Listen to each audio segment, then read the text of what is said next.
Baking bread is one of the easiest things you can do at home, whether it's today or 250 years ago. So many people today and in the 18th century relied on the baker to supply them bread. That might be because they thought bread was difficult to make, or possibly because the ingredients were expensive. But the reality is that at least today, baking bread is inexpensive, it's very easy, everyone can afford the fuel, and it produces a better product if we make it at home. Today I'm going to show you how to bake bread exactly like they did in the 18th century. All the same rules apply and all the same ingredients. We've talked about the baker many times on this channel in the past, and the baker is so very important in the 18th century. He is not only supplying bread to the population, but also things like yeast and flour, and he supplies ovens. People can take their things to the baker to have them baked. But in the 18th century, something else is going on. There's a problem with supplying bread to everyone possible. And there's this encouragement, especially by the government of Great Britain, for people to bake their own bread, to become more self-reliant because of the upheaval that they were having at the time. So many people are moving from an agricultural situation to a more industrialized situation, and that is causing problems within society. There isn't enough wheat to go around. We need more substitutes for bread, is what the people are saying. So the government and other scientific thinkers of the time period are looking at this problem and trying to find solutions. I really based most of what we're going to talk about here on Edlund's book about the art of baking in the 18th century, or bread making. He is really a scientific thinker of the time period. He talks about looking at all the different aspects of bread. Specifically, how did they grow wheat? How did they store it? How did they grind it? What's really going on with wheat, and why does it act differently than so many of these other grains? Why does it work great for making bread that we think of today? And then he goes in depth into alternatives and why they work and why they don't work and why they're less expensive. And he even has chapters about what the bakehouse looks like and what the baker is doing from minute to minute in his working day. So there's a lot of information in a book like this. It was printed in 1804, just the time period that we're talking about, where at the end of the 18th century, there's this societal upheaval in Europe, in Great Britain. Things like the French Revolution, right, are partly driven by the lack of bread that people have access to. Not so much in North America, but we still have our own situations in that time period. He's looking for solutions, and he gives us a lot of information. There are many, many recipes in this cookbook for bread, but we're gonna start off with this most simple one, and he calls it a common family way of making bread. Now, it's hilarious because it starts off with a half a bushel of flour. A common family here is starting with 20 pounds of flour, right? And he's talking about baking bread here for a week or for 2 weeks at a time. Or maybe their family must be really, really big. Obviously, we don't need 20 pounds of bread here. So we're gonna take this recipe, we're gonna shrink it way down. We start off with 2 pounds of flour, and there's even sort of controversy about the flour in the 18th century versus flour today. It's obviously a very different kind of grain, especially flour from Great Britain to, say, North America. I would say that our closest substitute for 18th century flour is one of the easiest ones for us to find, which is all-purpose flour. It's not got the super high gluten content of a bread flour. It's just kind of a middling flour. And that's just fine. We want to use something that's an unbleached, all-purpose flour. We're going to be mixing here today in our dough bowl, which is very, very common for the time period. Or in a larger situation, they had a big wooden trough is what they did. It was almost like a table, except it was 2 feet deep and had wood sides all the way around, and they would mix the dough in that. The baker would do the same thing in a very large version. He might be doing 200 pounds at a time. We're gonna pile in our 2 pounds of all-purpose flour, and then make a little hole in the center of it. This is the traditional way to do it, and all the recipes call for that. We just make a little divot in the center. It kind of looks like a volcano here with the hole in the middle, and into that we're going to pour a little bit of salt here. He talks about 6 ounces of salt in this 20 pounds of flour. So if we shrink that down by 10%, we want, you know, maybe a little bit more than 1/2 ounce of salt. You want to use a nice quality salt. I wouldn't use an iodized salt in this situation. I'd use a nice sea salt or something like that. And then we're going to pour in our yeast. Now, this is liquid yeast, but basically it's just regular powdered yeast that we have added water to and a little bit of flour and just kind of let it do its thing for an hour or so. It doesn't take any great quantity. If we're doing this 2 pounds, we will just need like a full packet of modern yeast. We can put that, if we really want to, dry right into the center of our pile of flour. And then we're going to add in our water. He talks about 6 quarts of water in our 20 pounds or so. We're going to take that down to about a pint of water. Now, it really depends on your flour here about exactly how much water you're going to add.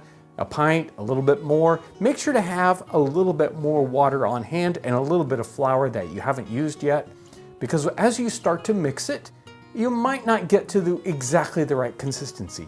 And the other thing that's really, really important here is the temperature of our situation. So this is summertime here. The temperature in this building is about 75 or 80 degrees. This is kind of warm for baking bread.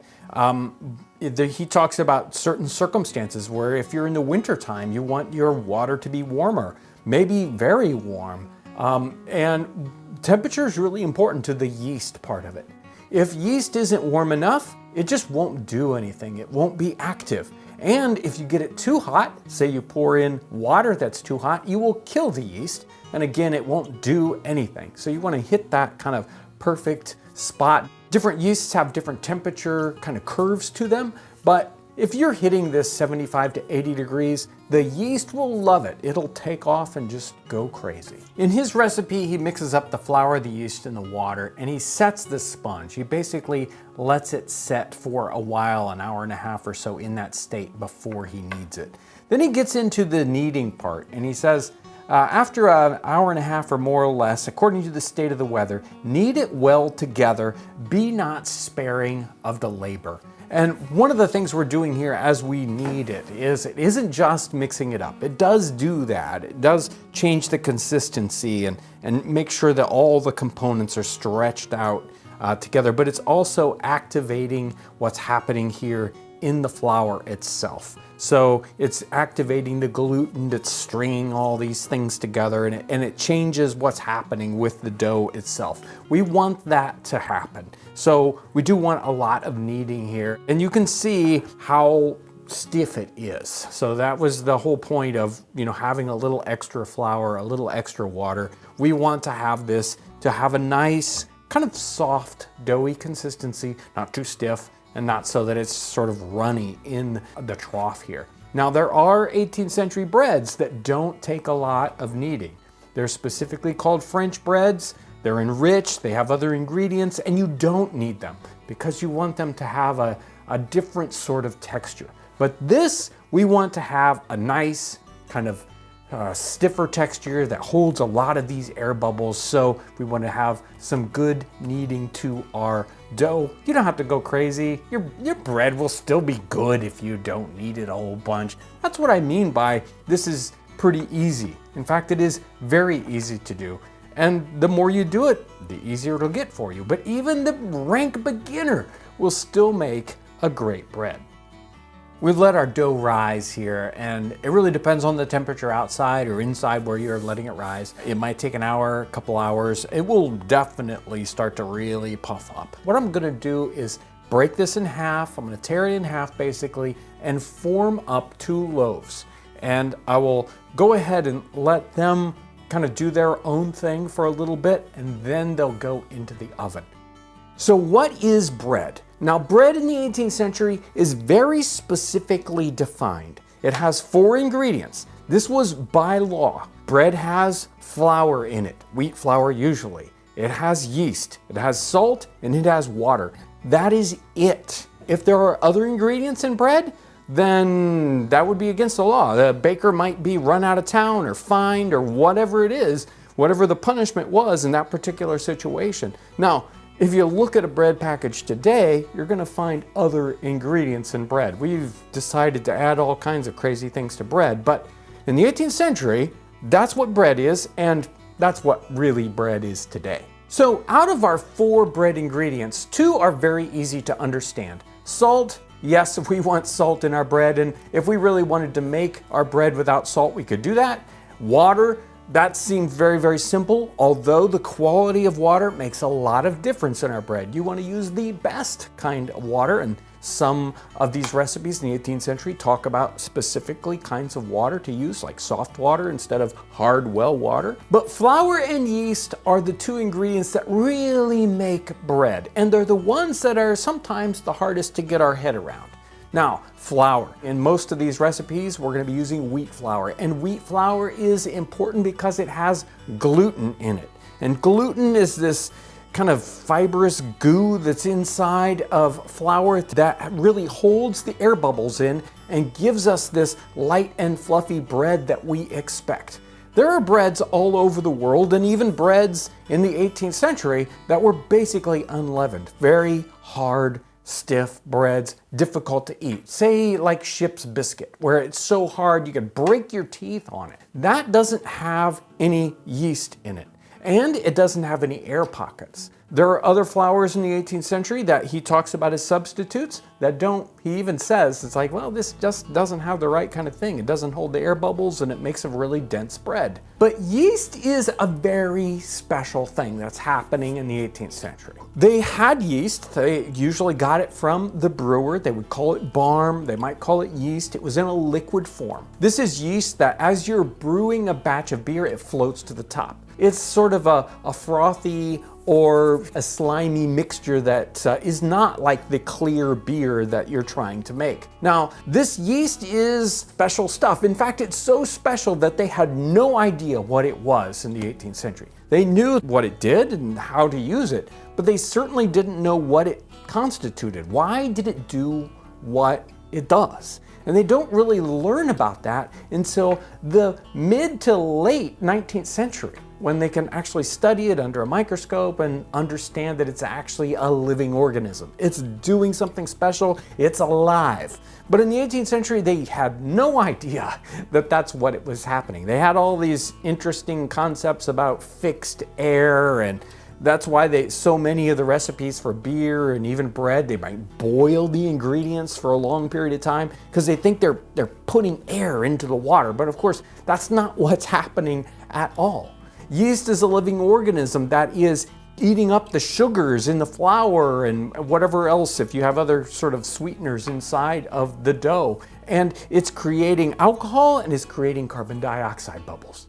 That's what's happening. It's a living organism that's doing its thing. And that's why it takes a particular kind of time for it to leaven whatever it's leavening, because it has to work. It has to eat up things and have that carbon dioxide come out and make the bubbles, and those bubbles are caught in the gluten of the flour. So it's a very special thing. People have been using yeast for thousands of years. They talk about the yeast that's in the dough bowls in the Exodus in the Bible. And the brewers, they're using yeast. Sometimes early on they don't know why the things are forming, but say by the 13th or 14th century, they've got a real good concept of what the yeast is doing, how to capture it, how to propagate it, how to use it in the brewing of beer.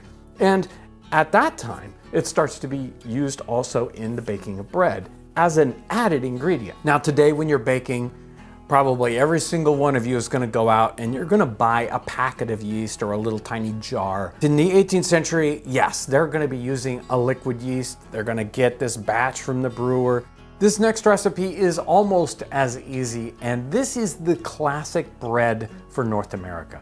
He talks in his book about the use of maize, or Indian corn as it was known in the 18th century, And he has recipes for it, but none of them are exactly like this one. This is a standard thirded bread.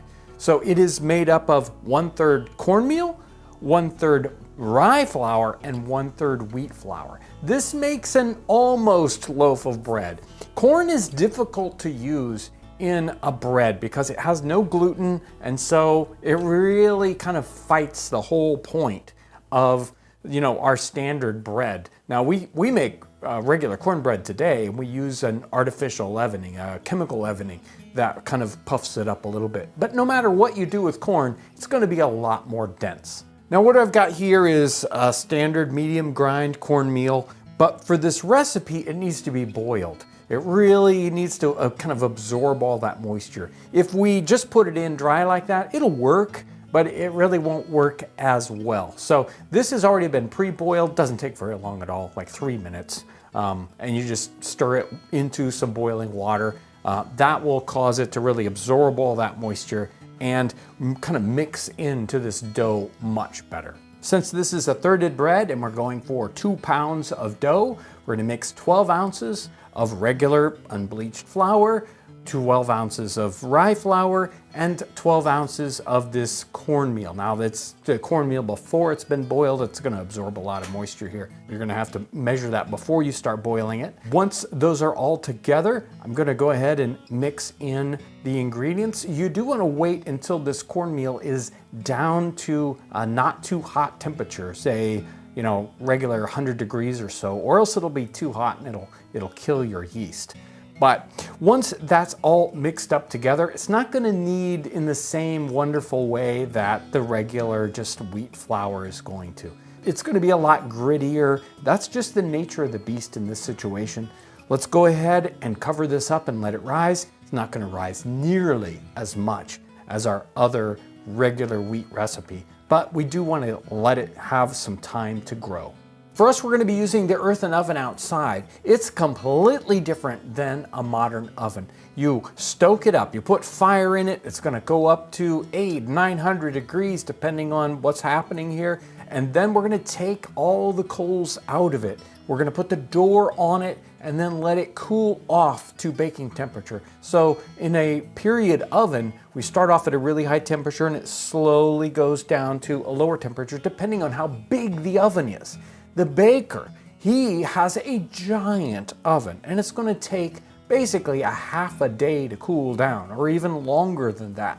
So he's got all kinds of different things he's gonna bake. So he's gonna bake bread first, and then he's gonna bake cookies and other things that take a lower temperature. And then at the end of the day, he's gonna put his firewood inside the oven to dry it off for the next day.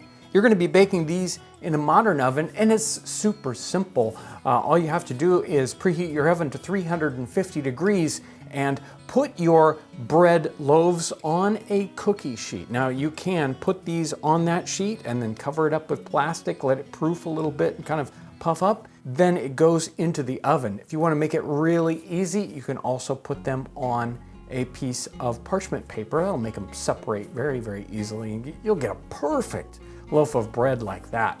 You see how easy this was. The baking of this was tremendously easy. The mixing of it, it just takes a little bit of time. You have to wait for the yeast to do what it's supposed to do. But other than that, it is simplicity itself with so few ingredients that anyone has these sorts of things available. So basically, you should really try to bake your own bread at least occasionally. So the question is, what do these really taste like? Well, let's find out. Here's the typical just household bread, how anybody would have done it.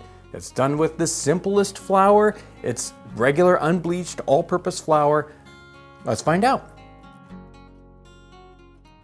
The crumbs set up perfectly. If you would feed this as sandwich bread to your kids, they would think it was just like any other bread, except probably a little bit better. And here's this thirded bread. It's 1/3 rye, 1/3 wheat, 1/3 corn flour, or cornmeal, I should say. And it's much more dense, but, well, it's much more flavorful too. It's got that corn flavor, but not too much. It's got a little bit of rye flavor in there. I like the density. It's not a sandwich bread, but it's certainly a perfectly good table bread. It would go with anything. So easy, so tasty, you should try it.